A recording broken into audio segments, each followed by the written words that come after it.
working extremely hard in practice. Without question, we're more athletic than we've been in the past, and now it's just putting those pieces together and moving in the right direction. But so far, I really like what I see. Okay, Coach, we got a question on the left side about halfway back. Andrew Hammond, KJHK. With the addition of Marquise Gilstrap, how does that do for you guys' depth? And it does take the focus off of Craig Brackens. It's Marquez Gilstrap. It's spelled like Marquise, but it's Marquez.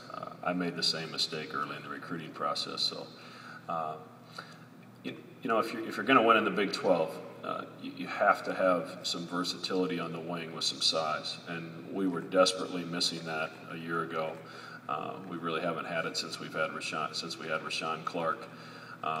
So, Marquez, we felt like was one of the more talented wings in the country, and even though at the time he only had 1 year of eligibility left, and we're operating under that assumption now, we felt he was too good to pass up. He's a very powerful rebounder. He shot over 40% from the three-point line last year, and he's just been a joy to coach. It's a unique situation in that he realizes he might only have 1 year of college basketball, so he is really cherishing every minute of it, and his eyes are wide open from a coachability standpoint, and as a result, he's just making strides every single day on both ends of the floor. So he can score inside and out, and probably even more importantly, he gives us that versatility to defend some of the great wings across our conference. Question on the right side about halfway back. Mike Jones with the Fort Worth Star-Telegram. You've got one of the league's premier players, the newcomer of the year, and you're still picked 8th in the conference. Is that a conservative estimate and testament to the strength of this league? They must not think much of the coach, is what that must mean. That would be my guess. But I think it is a testament to the league. I think you could argue, and it's an easy argument, the 7 teams that are picked ahead of us for a reason. And generally, preseason polls are based on how you did last year and what you return. And there's just a lot returning in our league. And some of the newcomers that are entering our league come from very successful backgrounds in high school or junior college, and I think they're going to have quite an impact right away. So, we're picked about probably where we should be picked, but I'll be disappointed if that's where it ends up at the end of the day. Question on the aisle about halfway back.